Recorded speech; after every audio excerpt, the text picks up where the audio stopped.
Hay una seducción por los conquistadores, una seducción que la tenemos de jóvenes y que después en algunos casos perdura hasta cuando somos mayores.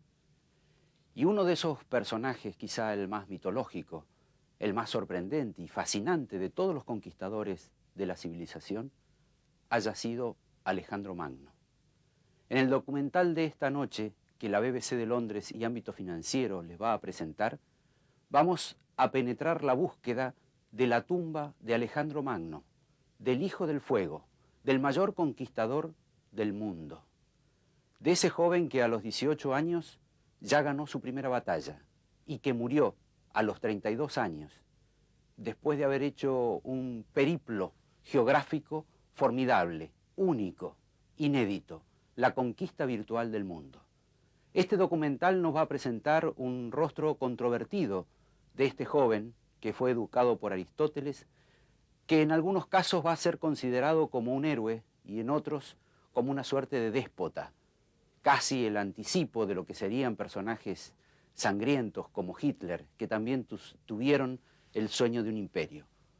Alejandro Magno reunió a condiciones naturales una inteligencia especial y una educación especial, y también un genio militar como pocos.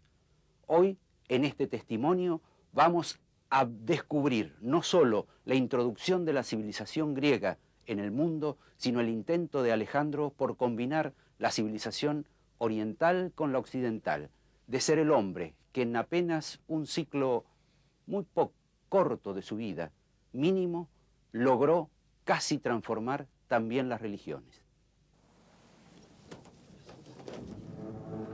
Bajo los ojos de la prensa mundial, la arqueóloga Liana Subel-Cis excava en el remoto oasis Siwa, en Egipto.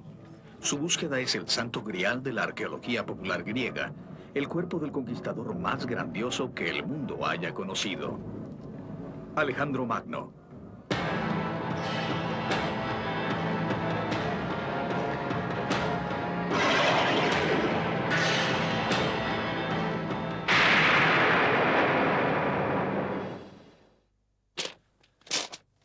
Desde mi niñez, los mitos e historias de Alejandro el Grande han capturado mi imaginación. Actualmente soy arqueólogo de la Universidad Newcastle y mi fascinación por Alejandro persiste. ¿Por qué? Sabemos por supuesto que fue un gran guerrero y que vivió 300 años antes de Cristo, pero fue mucho más que eso. Él realmente creía que él era divino y de hecho sus súbditos decían que era un dios viviente. ¿Será la tumba de Alejandro? Debido a su extraña muerte, su cuerpo permanece en el misterio. ¿Dónde? Aquí. Alejandro está enterrado aquí. Veremos los descubrimientos sensacionales de Liana Subel-Cis en el oasis de Siwa, que hacen que, una vez más, Alejandro el Grande sea el foco de atención mundial. Encontramos 2 inscripciones griegas y la información que contienen revela la verdad.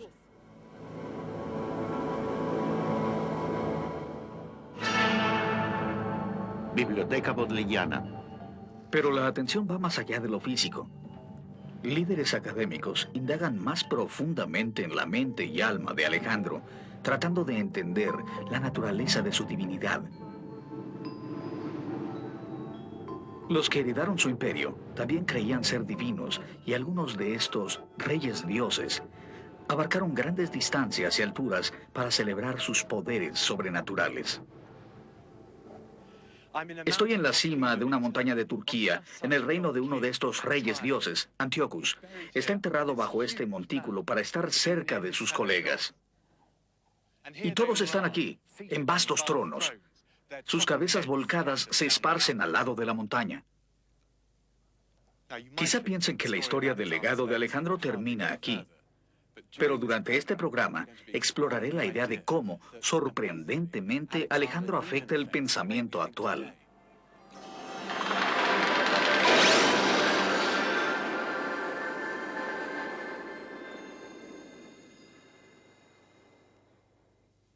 Estoy completamente segura de que Alejandro está enterrado en Siwa. ¿Y qué es lo que hace de Liana Subel-Cis una arqueóloga superestrella?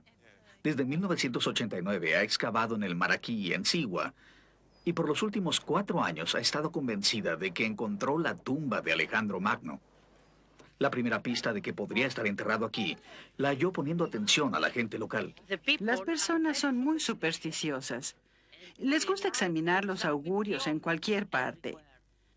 Miran hacia el cielo y, por la forma en que vuelan las aves, pueden ver si algo bueno o malo va a pasar. Ellos me han dicho que en esta área, de acuerdo a sus leyendas, fue enterrado un rey famoso con su espada y sus armas. Si se hallara la tumba de Alejandro, tendría un gran significado para la gente griega y egipcia. Pero ¿qué se ganaría con ello? Bueno, juzgando por la tumba de su padre, existe la posibilidad de encontrar tesoros similares a los del rey Tutankamón.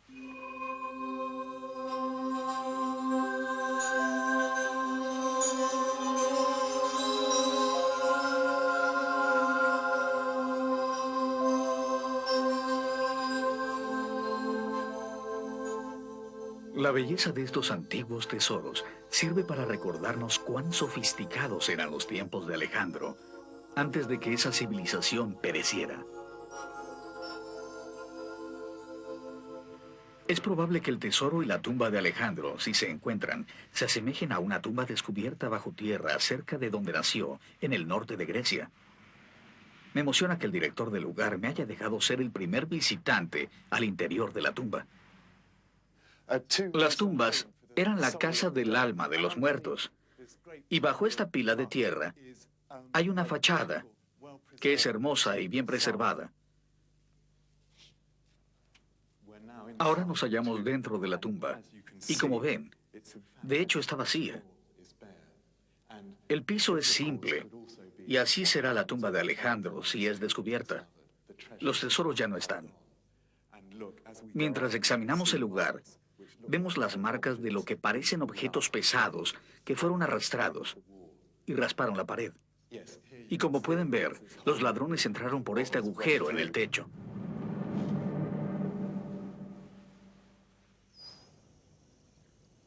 Pero es más probable que el lugar de descanso de Alejandro fuera Egipto. Y como ya dijimos, el foco de atención mundial es el oasis de Siwa, el Panal, como esta colina de los muertos, con cámaras fúnebres. Esta es solo una tumba del laberinto ptolomeico del área de Siwa.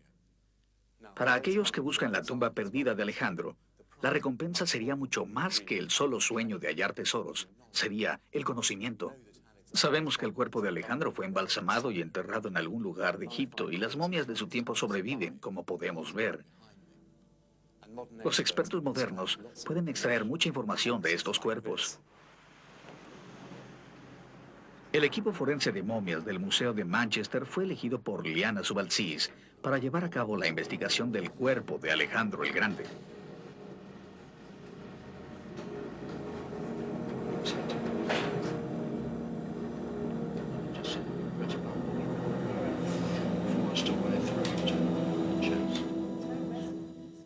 Si nos presentaran el cuerpo de Alejandro, se le daría todo el tratamiento que le damos a otras momias. Usaríamos rayos X, después haríamos una investigación virtual no destructiva usando endoscopios. Tomaríamos muestras de tejido que pueden ser usados para identificar cualquier enfermedad, el ADN de la momia y posiblemente identificar el tipo de sangre.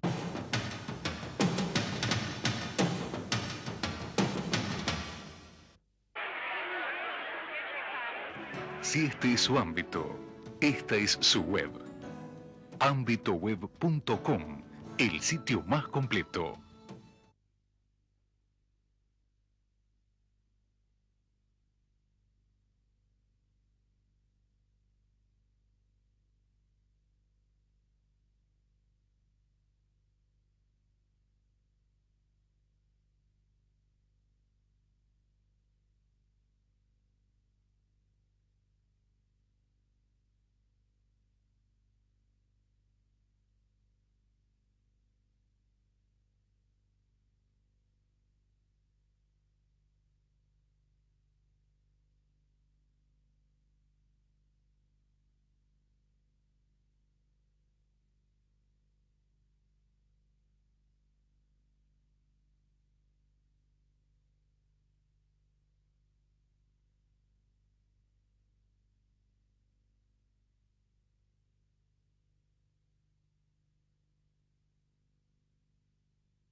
Arme su propio Borges. Construya un mapa del mayor escritor argentino. Todos los miércoles, Ámbito Financiero lo ayuda a descubrir el universo de Jorge Luis Borges, sus mujeres, sus amigos, sus opiniones políticas, su devoción por el cine y la novela policial. 18 fascículos independientes. Una colección inolvidable. Un libro finalmente hecho por el propio Borges, para el que lo leyó, para el que no lo conoce o quien apenas lo frecuentó. Todos los miércoles con Ámbito Financiero. Un Borges para todos.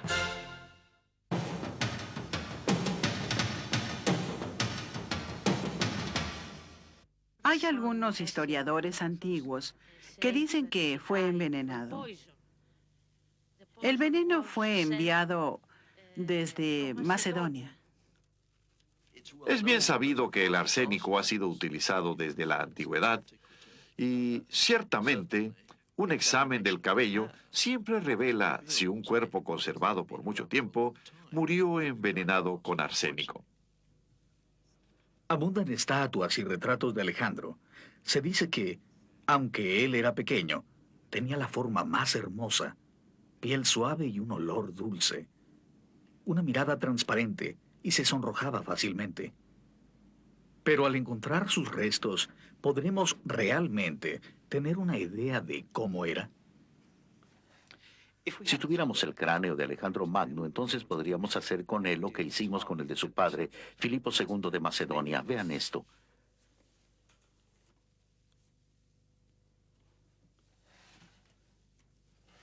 Lo que hicimos con este individuo sepultado en Virginia fue reconstruirle la cara basados en su cráneo. Y esto, de hecho, es el resultado de muchas investigaciones médicas. Así que si este fuera el cráneo de Alejandro el Grande, haríamos un molde de plastilina de él. Dentro de ese molde insertaríamos estaquillas en 21 puntos, como se muestra aquí. Los labios serían reconstruidos y sobre todo eso se agregarían capas subcutáneas para asentar la piel y terminar el rostro. Y entonces tendríamos una cara que todos sus soldados reconocerían. Algo excitante. Estoy en Tesalónica, Macedonia, en el norte de Grecia, territorio de Alejandro. Su Día Nacional ilustra la nueva expresión del orgullo griego. Fue hace menos de 2 siglos cuando los griegos se liberaron de 500 años de dominación turca. Existe un orgullo ferviente por Alejandro Magno. La posesión del cuerpo de Alejandro siempre ha sido de suma importancia, particularmente durante la lucha de poder a su muerte. Actualmente sigue siendo una reliquia importante y los sentimientos nacionales llegarían muy altos si el cuerpo fuera descubierto. ¿Y dónde está el cuerpo? Mi búsqueda me ha traído a Alejandría, en el río Nilo, la ciudad más grandiosa entre tantas ciudades que Alejandro fundó, dándole su nombre. Por las confiables anécdotas antiguas que existen, sabemos que su cuerpo fue depositado aquí después de su muerte en el 323 a.C. por casi 600 años. Y para los científicos que esperan ponerle las manos encima, pienso que este es un lugar apropiado para encontrar su cuerpo. El problema es que Alejandría no ha dejado de ser una comunidad viviente. Así que la ciudad moderna ha crecido capa a capa sobre el pasado, y precisamente porque la ciudad griega y romana está tan profundamente enterrada, nunca se han realizado excavaciones correctamente. Pero los descubrimientos que se han hecho hasta ahora han revelado la existencia de un mundo antiguo bajo estos pavimentos.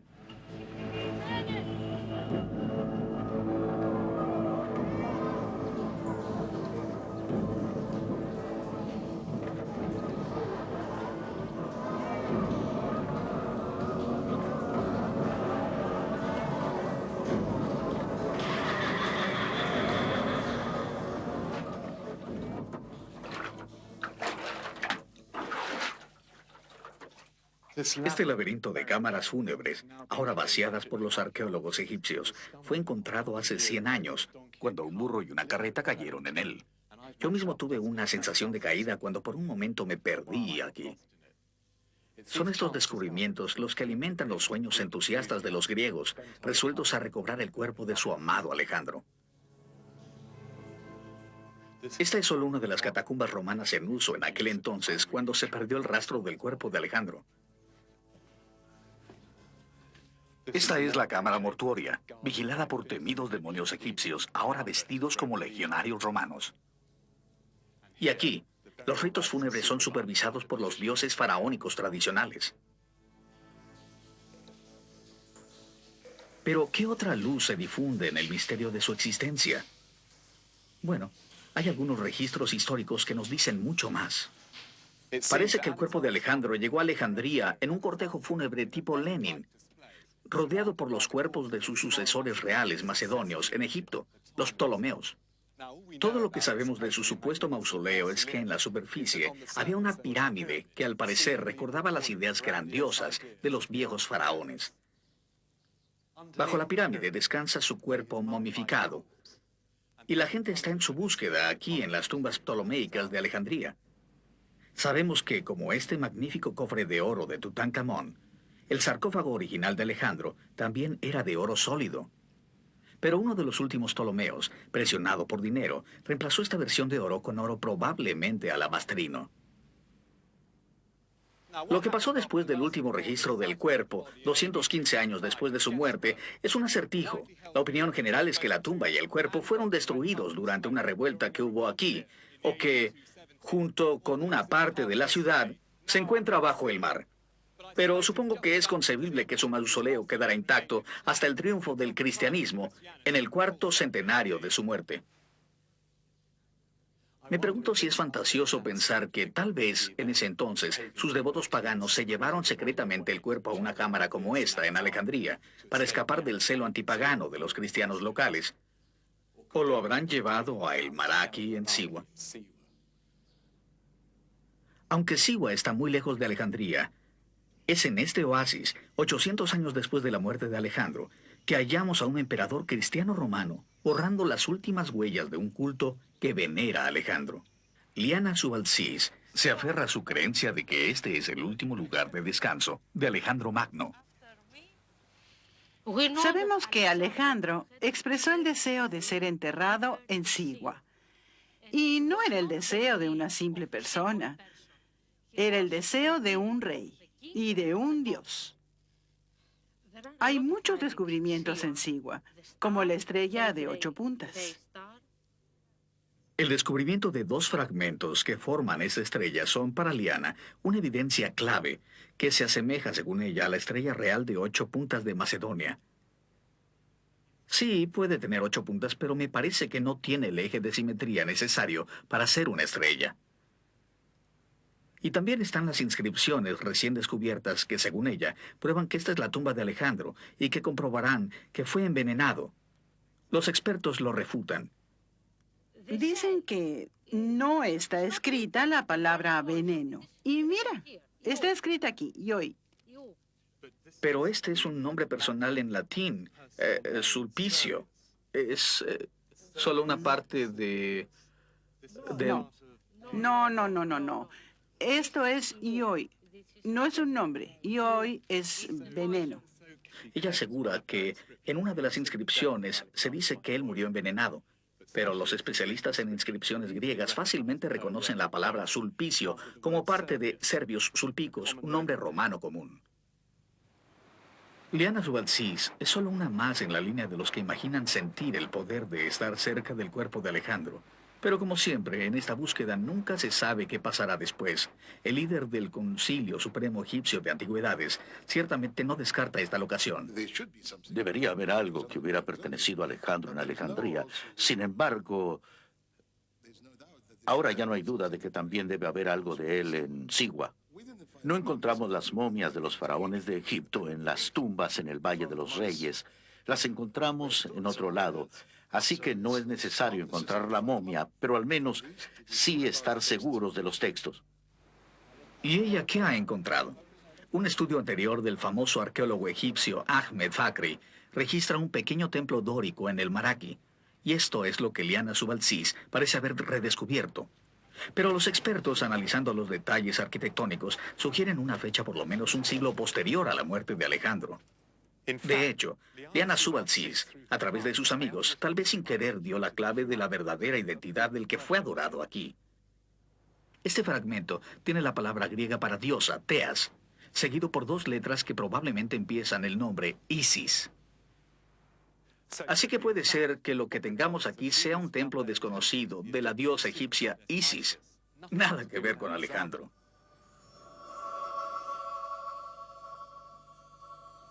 Durante la búsqueda de la tumba de Alejandro, los académicos comenzaron a darse cuenta de que hay algo más importante para nosotros en la actualidad que solo el cuerpo. Es la búsqueda de la verdad acerca de su vida. Y aquí es donde los ánimos se caldean. De alguna manera veo a Alejandro como una figura fuertemente análoga a Hitler. Llega montado en su gran corcel blanco, un símbolo de control de todas las fuerzas indomables de las tinieblas.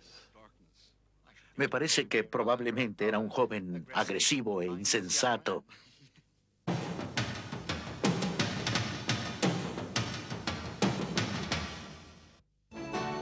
Todos los jueves, Ámbito del Comercio Exterior, un suplemento de Ámbito Financiero, actualidad portuaria, privatizaciones, concesiones, servicio de transporte marítimo, fluvial y de ultramar, actividad pesquera y la evolución del comercio internacional.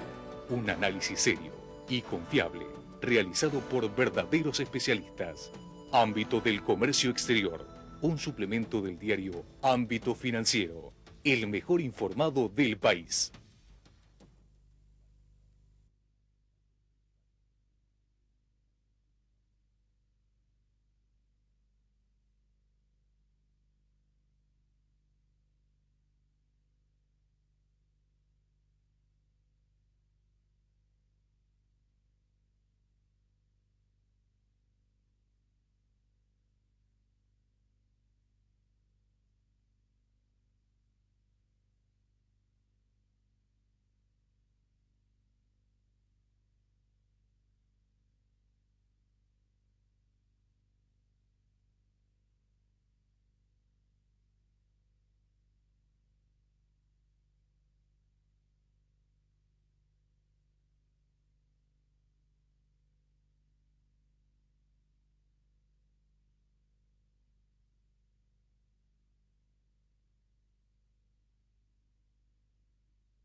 Si este es su ámbito, esta es su web. Ambitoweb.com, el sitio más completo.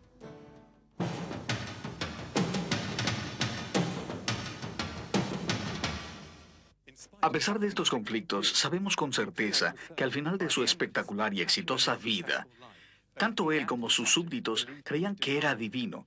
Y los expertos nos dicen que parte de este nuevo fenómeno afecta muchas de las religiones actuales. Antes de que él naciera, su familia tenía un aura sobrenatural, ya que decían descender del mítico Heracles, un temido griego que se ganó su lugar entre los dioses después de una vida de logros heroicos. Sus ancestros vivían en las montañas del norte de Grecia. Los griegos sureños más sofisticados de ese tiempo veían a estos norteños como primitivos, supersticiosos, y se dice que en estas montañas, la madre de Alejandro, Olimpias, llevaba a cabo ritos sobrenaturales y ceremonias orgiásticas.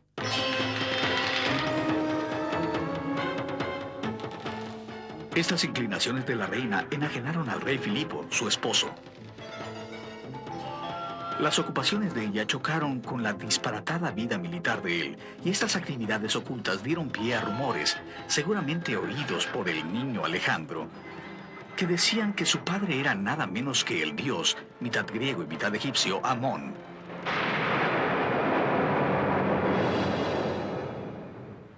El crecimiento de Alejandro en un palacio lleno de magia y adoración de ancestros pudo haber alentado una línea mística y haberlo dejado posteriormente con la idea de que sus logros revelaban su propia divinidad.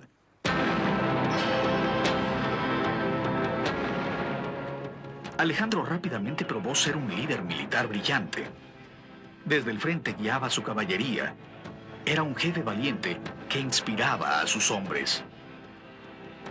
En la batalla definitiva de Iso, derrotó a la armada persa varias veces más grande que la suya, atacando directamente al rey Darío y forzándolo a abandonar el campo de batalla. Sin embargo, nunca dañó un altar religioso. Sus conquistas se acumulaban, tomando paso a paso más del vasto y poderoso imperio persa.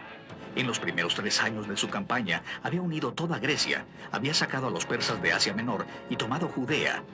Después se encaminó hacia el norte de África, donde tendría su primer encuentro con una civilización mayor, muchos siglos más vieja que la suya.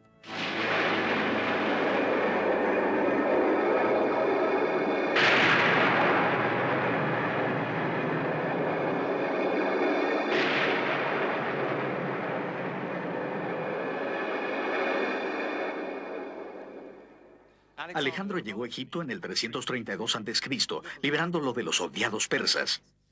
Aunque Egipto acababa de sentir el poder bruto de Alejandro, él, a su vez, tendría un encuentro cercano con el poder bruto de los dioses egipcios. 2 líneas de carneros marcaban la entrada al templo masivo de Amón en Tebas. Este dios jugaría un gran papel en la vida de Alejandro.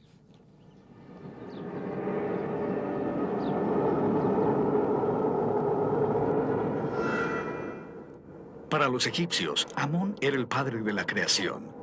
Los faraones gobernaban bajo su mando y se lo agradecían enriqueciendo este extraordinario complejo.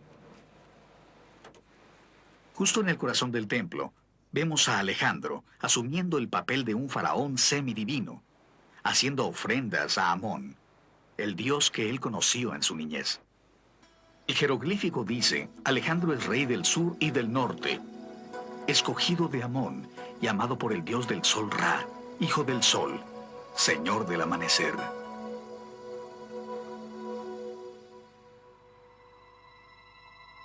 Una sección en particular de este culto era muy visitada por los griegos, el oráculo de Amón, en el desierto oeste de Sigua. Alejandro decidió visitarlo, interrumpiendo su campaña implacable contra los persas. Parece que tenía un anhelo irresistible de saber, a través del famoso oráculo, si en verdad era hijo de Amón.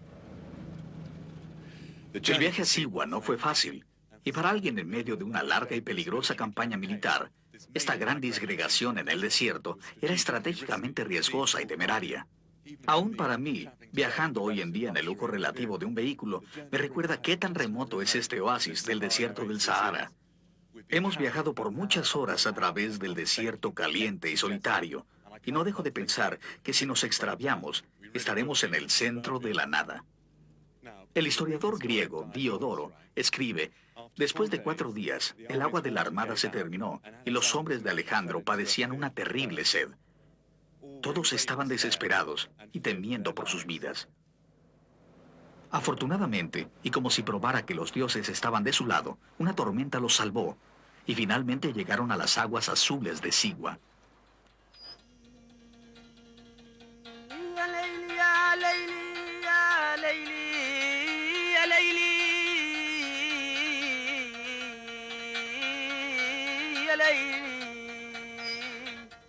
El pueblo me recuerda a una especie de hormiguero con partes vivientes y partes fósiles.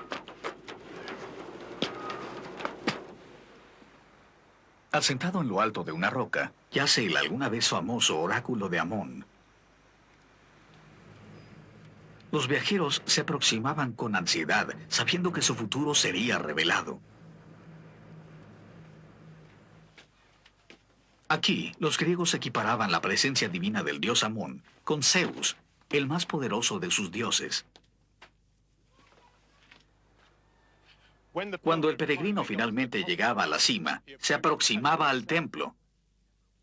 El historiador Curtius dice que cuando Alejandro llegó, fue bienvenido por los sacerdotes y las mujeres cantando himnos para Amón.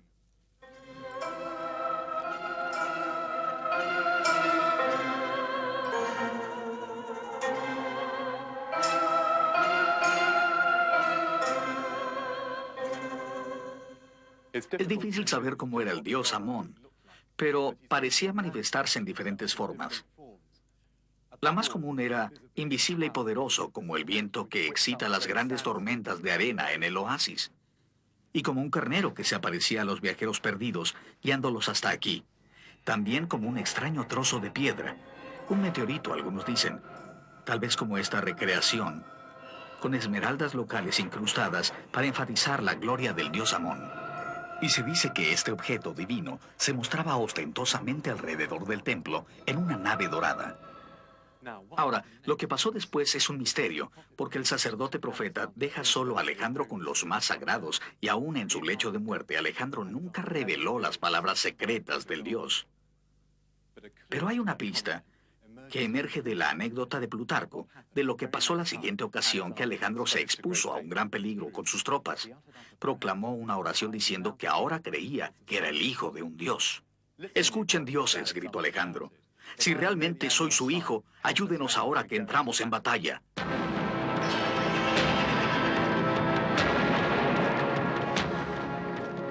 Desde Egipto, Alejandro y su invencible armada marcharon aún más al este de lo que ahora es Afganistán.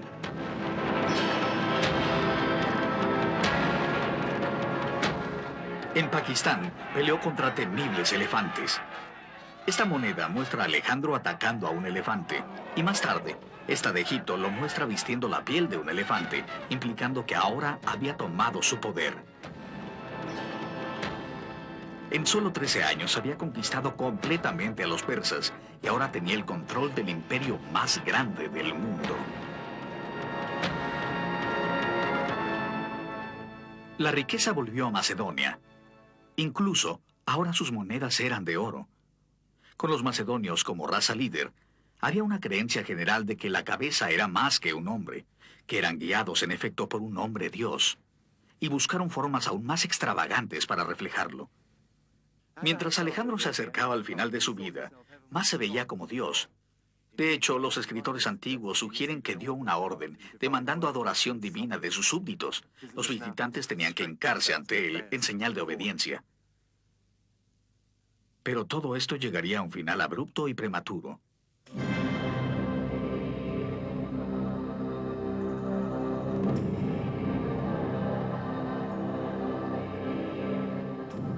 Alejandro murió a la edad de 32 años en Babilonia, mientras planeaba más conquistas. Mientras yacía muerto, hubo confusión y tristeza en su entorno. ¿Murió por el alcohol? ¿Por una fiebre? ¿O sus rivales macedonios celosos lo envenenaron?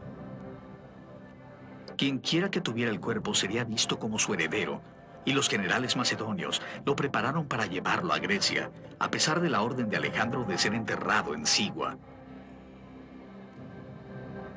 Un templo rodante que tomó 2 años construir, transportó sus restos divinos. Acarreado por 64 mulas y precedido por un ejército de constructores de caminos, viajó a través de su imperio. Los habitantes de los pueblos por los que pasaba rendían homenaje como si un verdadero dios estuviera pasando. Mientras la procesión atravesó Siria, el amigo más cercano de Alejandro, Ptolomeo, gobernador de Egipto, asaltó la caravana y desvió a Alejandro hacia el Nilo.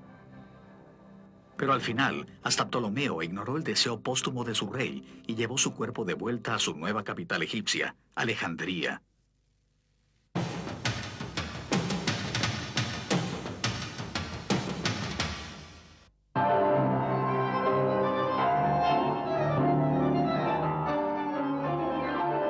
No solo el tango es 2x4. Pague 2, publique 4. Ámbito financiero clasificados. A primera hora, en todo el país.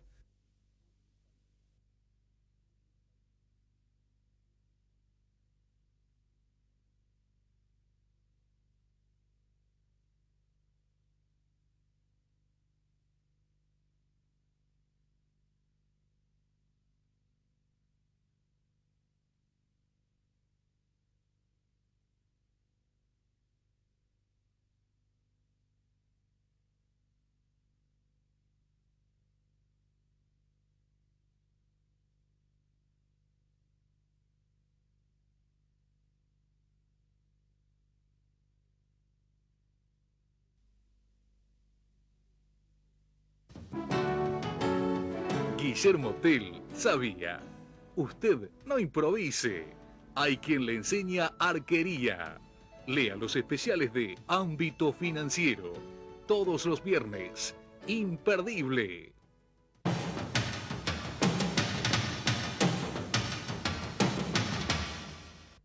De la muerte del histórico Alejandro, nació algo nuevo y perdurable. Para los griegos, los dioses salvadores y los superhombres de su pasado místico finalmente se cristalizaron en una forma humana.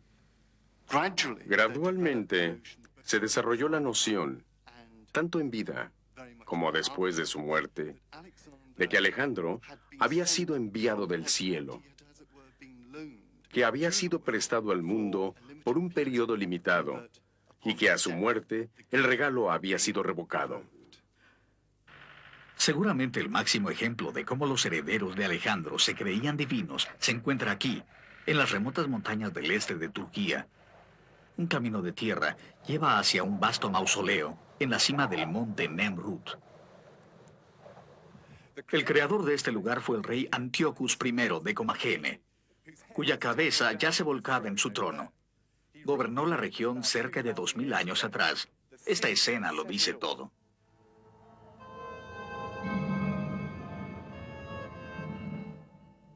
La estatua sin cabeza de Antíocus yace en el techo del mundo, de hecho, en el umbral del cielo.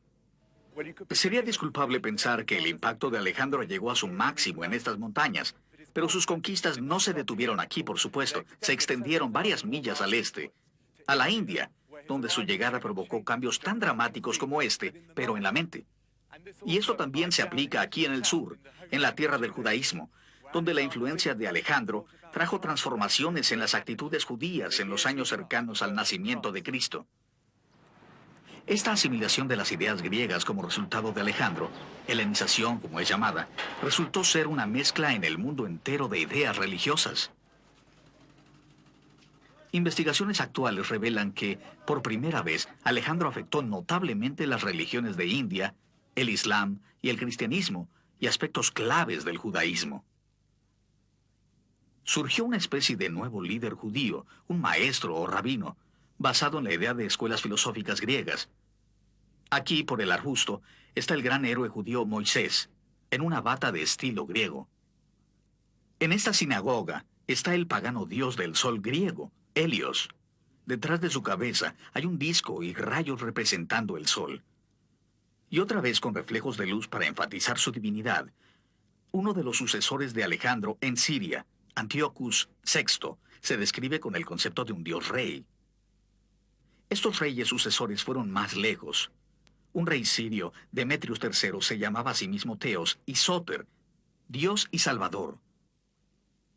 Cuando los romanos se convirtieron en un poder imperial, seguido por los griegos, también decidieron que, como Alejandro, ellos eran reyes dioses. Aquí, Augusto se nombra Divi Filios, hijo de Dios. Y en la temprana era cristiana, el emperador Nero va aún más lejos y usa una corona radiante para sugerir su divinidad. Aquí, en este mosaico debajo del Vaticano, adornado con los rayos solares usados por los emperadores romanos, está el líder de la religión recién nacida del cristianismo, Jesús.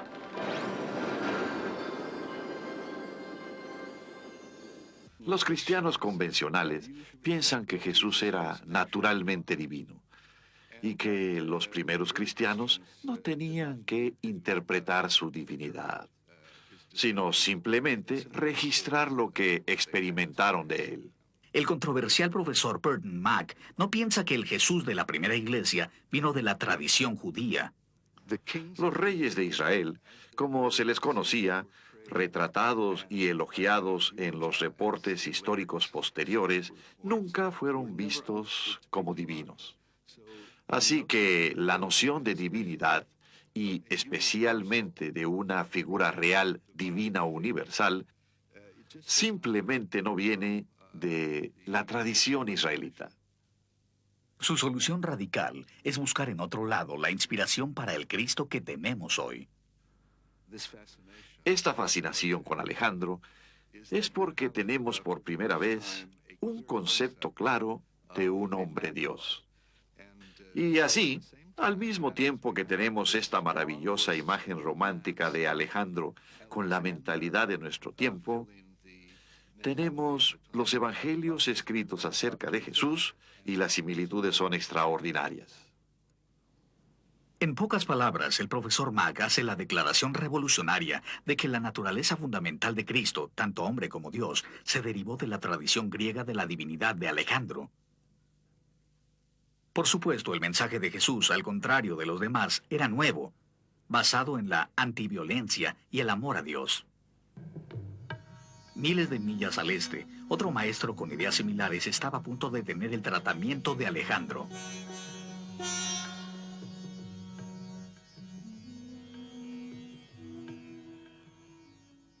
Los rasgos del budismo anteriores a Alejandro son esencialmente de que Buda era una figura filosófica similar a Platón o Sócrates.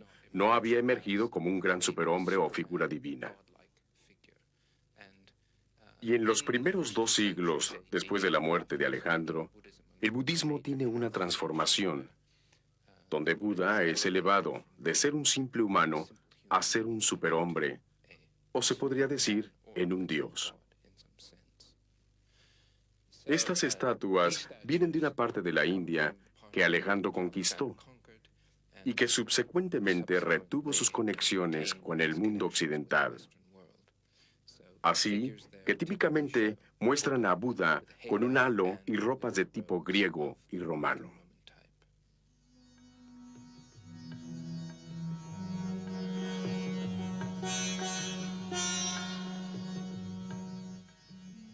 Lo mismo pasó con el hinduismo casi al mismo tiempo.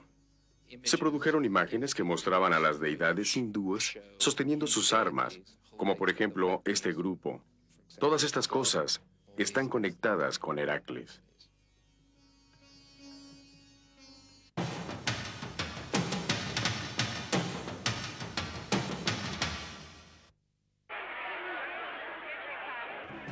Si este es su ámbito, esta es su web.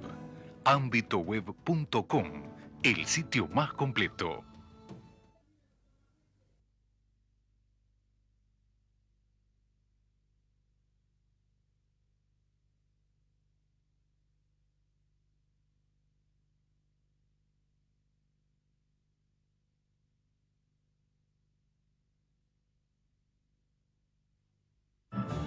Arme su propio Borges. Construya un mapa del mayor escritor argentino. Todos los miércoles, Ámbito Financiero lo ayuda a descubrir el universo de Jorge Luis Borges, sus mujeres, sus amigos, sus opiniones políticas, su devoción por el cine y la novela policial. 18 fascículos independientes. Una colección inolvidable. Un libro finalmente hecho por el propio Borges. Para el que lo leyó, para el que no lo conoce o quien apenas lo frecuentó.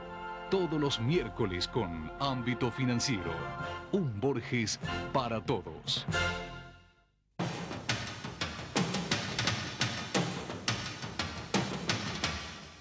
No conocemos el impacto directo de Alejandro como individuo. Sabemos que Alejandro asumió características divinas como resultado de su conquista de Egipto y de varias regiones de Asia. Y parece haber provocado un gran cambio en las actitudes religiosas. Esa necesidad de tener un ser sobrehumano, un tipo de superpersona que pudiera ser un salvador de la humanidad.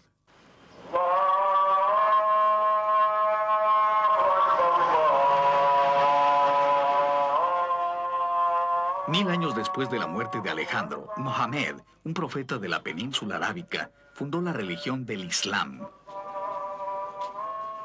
A diferencia del hinduismo y el budismo, las primeras generaciones de musulmanes quisieron expandir el mundo islámico con la espada, y desde sus principios en la Meca, el Islam ganó rápidamente un vasto imperio santo, tan grande como su predecesor.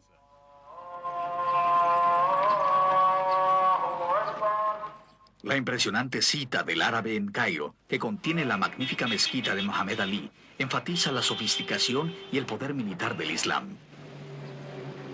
Nuevos estudios de los historiadores traen a la luz una fuente importante de inspiración de sus conquistas militares. Escritos árabes recientes sugieren que el precedente que seguían en esta expansión armada del reino de Dios no era otro que Alejandro el Grande, a quien veían como un genio militar por sus conquistas por la gloria de Dios y no la suya propia. La primera aparición de Alejandro en la literatura árabe fue en efecto en el Corán. Alejandro, por supuesto, no es conocido normalmente en el Corán y en otros escritos árabes con el nombre de Alejandro. El nombre que le dieron es Dulcarnán, que significa el de 2 cuernos en árabe. Adquirió ese nombre debido a sus representaciones, donde se muestra con los cuernos de ternero de su supuesto padre, el dios Amón. Esta es una imagen única. Representa a Alejandro Magno visitando la Kaaba en la Meca y la piedra negra que yace en el centro de la ciudad más santa del mundo islámico. Ninguna imagen expresa más claramente lo en serio que Alejandro era tomado por los pensadores y eruditos musulmanes en el reciente mundo medieval.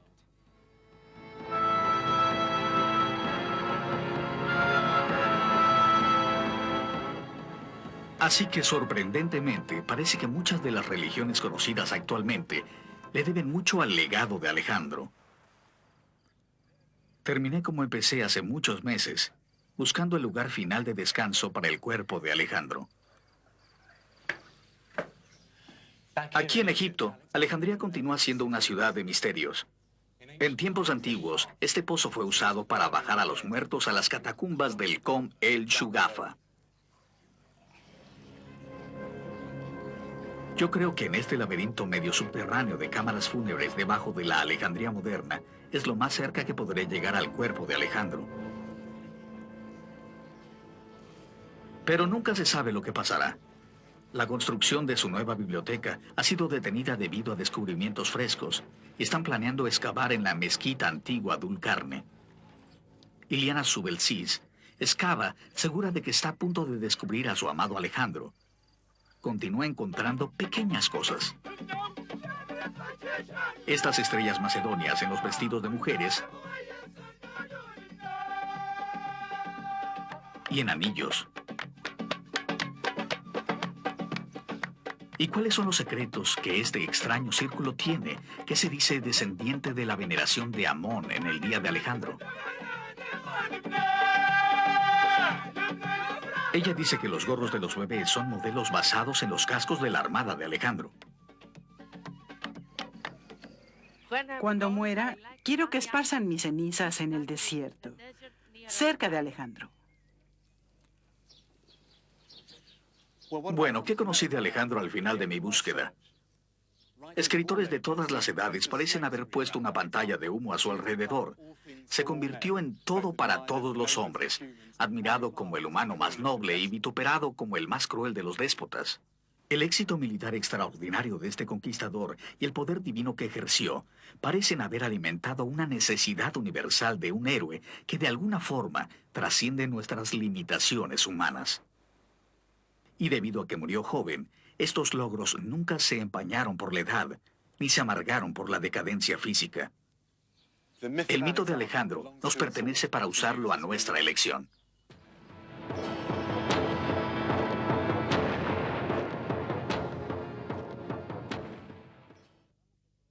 Cerramos el programa de esta noche con el convencimiento agregado de haber circulado por la vida de uno de los hombres quizá más notables de la historia de la humanidad, seguramente el mayor conquistador de la civilización.